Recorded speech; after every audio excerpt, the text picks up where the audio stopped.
Hello everyone, my name is Avalon and today we're going to be going through There Are No Mistakes by GeonSL. It appears to be quite a short level, as if it's part of a bigger troll level or just a mechanic that's being tested, so that is how I'm going to critique it, on the basis that it is unfinished or there is more to add. The level code and description will be on your screen now. Let's get into it.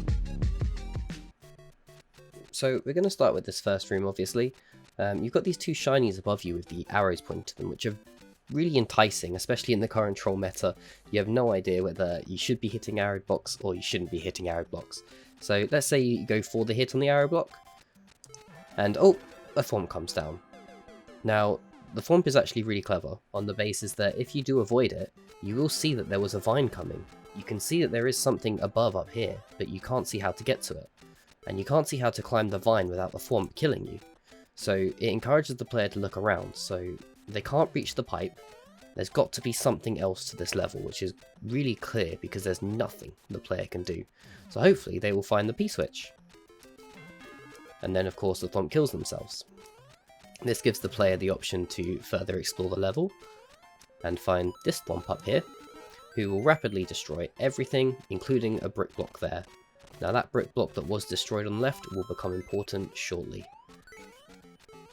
Now, if we reach this point, the player is kind of at a loss. You obviously can't get really back up here particularly easily, but even if you do, there's just 3 boxes with shinies in them, and you collect the 1-ups. If you avoid that pit, then, you know, you feel like you've reached a point where there's no way to die, and that's a common theme in this first room. You often find yourself a little bit stuck. If, hypothetically, I had hit both P blocks and got rid of that and not hit the invisible block there, I would feel pretty stuck in this room, which can be easily fixed by putting a spike here, just giving the player the option to die rather than having to, you know, pause and hit start over. Assuming the player does get the correct setup and they hit the P-switch first, killing the thwomp, and then they resist hitting the vine and wait for this P-switch timer, then the vine will obviously extend to the top of the level. Now, the thing with this vine is that you've put hidden blocks along the vine. There's a point when there becomes too many hidden blocks. So if I make my way to the top, we'll look first at this marked hidden block. Now this is clever, because this hidden block has the Super Ball power, which of course is the clear condition for the level. Jumping up to reveal that, to reach that, will reveal a fish. Or if you jump to the other side, a fish. Or if you jump below it, a fish. There are so many hidden blocks that any opportunity you had to communicate with them is immediately lost.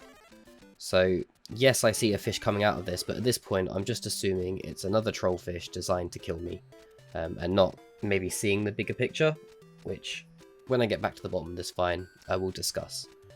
Your use of this thwomp, however, this one over here, is really clever, and the way it destroys the brick that you need to stand on will start the player thinking, is that red coin and therefore key required? I would personally use a key instead of a red coin, just because it will blend in better with the coins and be a little bit harder to see for the player. When you reach the bottom area here with my fish, I brought my red fish with me, and now all I need to do is jump on the red fish and use that as a way to get into the pipe. But oh no, I've accidentally killed my red fish. No bother, I remember I saw one in another block up here. Fantastic. So we get a new red fish. Great. But oh no, I'm terrible at Mario and I've missed my jump. So now I have the issue of, there are more fish on this vine. There's plenty of green fish around here, but there's also a lot of fireballs. So you get the challenge of finding this fish. When you eventually manage to find a fish, getting into the pipe is far too inconsistent and difficult. Once you finally make it into this second room, through, like I say, quite a skillful jump, you can first see this section of the room before probably dropping all the way down. I like that these springs are set up here and here, because it makes it look like you're not supposed to fall down and that you're planning for people to get trapped in. And that brings you to this section here, where you are immediately shot at by a red cannon. Now this is great, because it really punishes players for waiting, which is a really good point in troll levels, is balancing whether they should be waiting or moving. Where this one is just this part of the level, you don't get to rebalance it, but I would suggest that you mix this up with some other parts of a level where a cannon will fire at a player but not be able to kill them somehow, and they have to wait for a second rather than move. This section here with these blocks is a repeat of the previous thwomp section. So again, one has a P-switch and one has a vine. The issue is with this, again, that there is a problem with the vine in that if it doesn't extend all the way, you have immediately failed the level.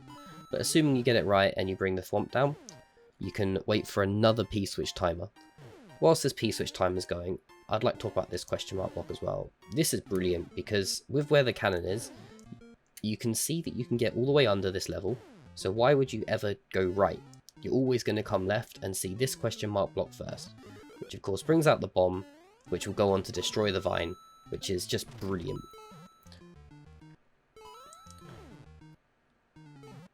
Once you release the vine, providing you've done everything in the right order, it of course climbs to the top of the stage and you can return to the room you thought you were supposed to be in. Now this is really clever. I recognised immediately that that thwomp was going to go down and turn these into coins. What I didn't realise is that by doing that, I would be ending my opportunity to proceed in the level.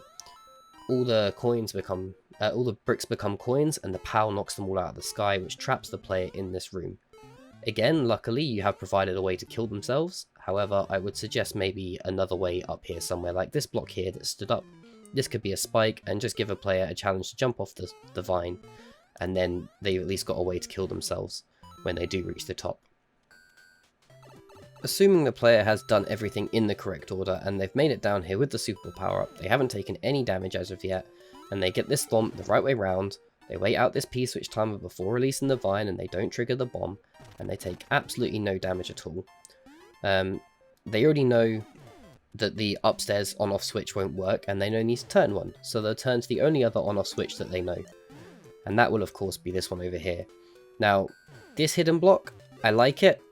I like that it's a fish because it obviously prevents a fireball unfairly killing the player later on.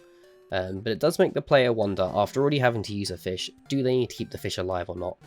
It's a good way to make the player question their own decisions, and I like it being a fish. I think it's really clever. This bit, however, is not particularly trolly, and is merely a challenge. And it took me a while to work out the best way to have the on-off switch when trying to exit. It's a very tough challenge when you're asking for perfection from the player. However, if they've done all of that right, they've got the on-off switch the correct way round, they haven't triggered these POWs, and they still have these bricks, they can use that to exit the room. So now, back in the first room, but this time with the on-off switch the correct way round. And that brings us into this section here, which is why, when we come to it, I will show you this is where I believe the spike should be, is exactly this block here. It will prevent all of the soft locking problems I've spoken about already, and it'll also make this jump just that little bit harder, especially if you are Super Ball Mario and you bounce your head on the top and fall down this gap. It'll just add that little bit of challenge that again is the player's fault. This section here is really good. You can see the Super Ball setup and I love it. It's a really simple one. Mix that in with the fact that you've got the guidance here for the player, makes the player think, brilliant, this is going to be easy. So they jump across to make this guidance and a fish comes down. This fish is fantastic. Obviously you can't use a fireball because of how the bomb's laid out, which is a shame. But I think the fish is a really good idea. Then after avoiding it, it's just a matter of using the bomb to blow away the muncher. Now, the first time I played this level, I didn't trust the key door. I thought the key was too easy to get, and therefore the key door would be something else. Which leads us to this section here, where you have a lot of weird up and downy hills. It looks almost like it was the basis for your level. I'm not sure where that came from, but you've done lots of it. It's almost like this is all the space that you need to fill, and you come to this door. This door, of course, taking you through to the other side, and more running will bring you to the flag. And of course, this key door was, in fact, the correct key door to use at the time. So, you know, that is the end of the level for all intents and purposes. Depending on whether you went through the key door or the end door, you can make it to the flag.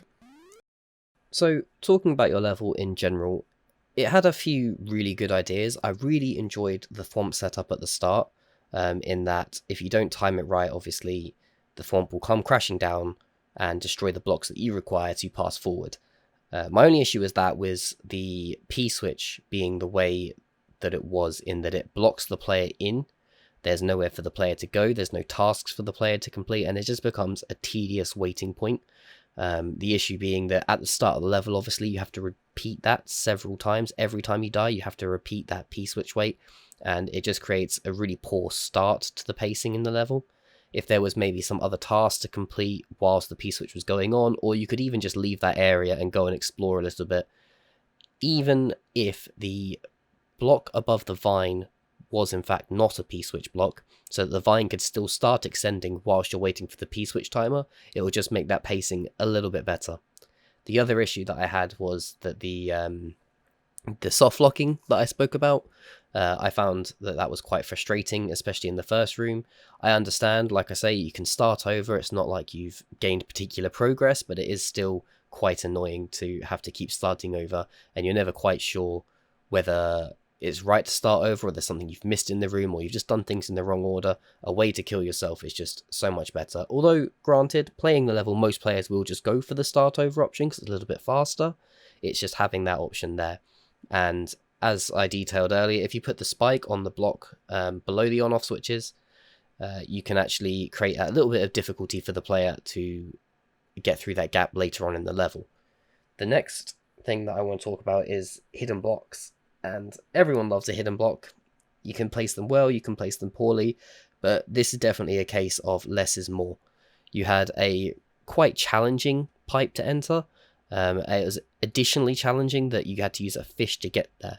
Now, the way that I'd change that is maybe using some sort of P-block setup so that you still couldn't enter it with the P-block activated. And I'll quickly show you something that maybe would have worked, but it would have just stopped the player progressing into something that will stop the player progressing into the pipe, but would also not rely on them jumping so perfectly on a fish. If you are going to stick with the fish thing, then you need to take out all of the other hidden blocks that aren't fishes, or even just reduce them and make a marked block that has a fish coming out, or maybe a pipe that's dropping fishes, something that's making the fishes more consistent, so that if the player does accidentally kill the fish, they still have an opportunity to proceed. The second room on the whole was quite clever. I didn't like that I had another P-switch wait, but I did like the repeat of the thwomp, because that's a point where the player has seen the setup before, they should know what's going to happen, and they still fall for it, and that is exactly what a troll level should all be about. The issue is that wait point, and again can be avoided by not having a coin above where the vine block is. I appreciate that will make the vine block a little bit more obvious, but that would be one way to solve it. Or maybe if you used a P block again, but it would be quite obvious that's what's going on, which is a shame. But that's the only way you can get around that wait time, especially when there's two of them so close together in a level. It does become quite frustrating. Again, the thwomp with the power block where it blocks you into the room, that was really well done. I liked how it worked, and it took me a second to work out that I had in fact trapped myself, so that was clever. I liked that because it gives the player a little bit of time to look around the room and try and work out what they're going to do next. The final point on that room is that the on-off switch that you have to use is a bit awkward to get to. I understand that it does use the player's intellect to make sure they've got the on-off switch in the right point before they start removing from that one square block. But when everything comes down to keeping that Super Ball power up, it's a little bit too harsh on the player, especially after they've made several challenging jumps already. After that, it's just an unfinished level at that point. You've obviously got your either key door or non-key door routes, and it's nice that you've rewarded players for taking that key by giving them a quicker trip to the end, but it's also obviously something that you need to consider when you build the level. If you do continue to build on this level, I would use the Super Ball as a gate key rather than a clear condition. And the way that you can do that is you've shown you know how to use the Super Ball in order with the bomb setup that you have in your level. And you could then put a checkpoint after that and give the player a new Super Ball power up, and then use those sort of bomb setups throughout the level as sort of key doors in how to progress. And if you did choose to do that, I wouldn't have the fish on the first one, just the aim block, and then on the second one, have the same setup with the aim block, and then a fish that comes down. And I think that would really shock players, because the first time everything was safe, and then the second time it wasn't. My final bit of advice to you is, again, it's sticking with those invisible blocks, in removing them, in that if you don't get that set up perfect, and if you don't hit the right blocks, and you accidentally jump when you're on the vine, or you jump too high getting onto the vine, or anything like that, then the player can't proceed through the level, not through their mistake. It's actually a level design problem. Again, if they kill all the fish, it's a level design problem. And I understand it's early in the level, but that would be the issue. On the whole, if this was in a bigger troll level, and it was just a part of a troll level, it'd be quite clever. I would space the 2 rooms out in a troll level so that the thwomp points are different, maybe after different checkpoints, and then the wait time wouldn't feel quite so long. It's only because it's all condensed together here that it feels quite severe.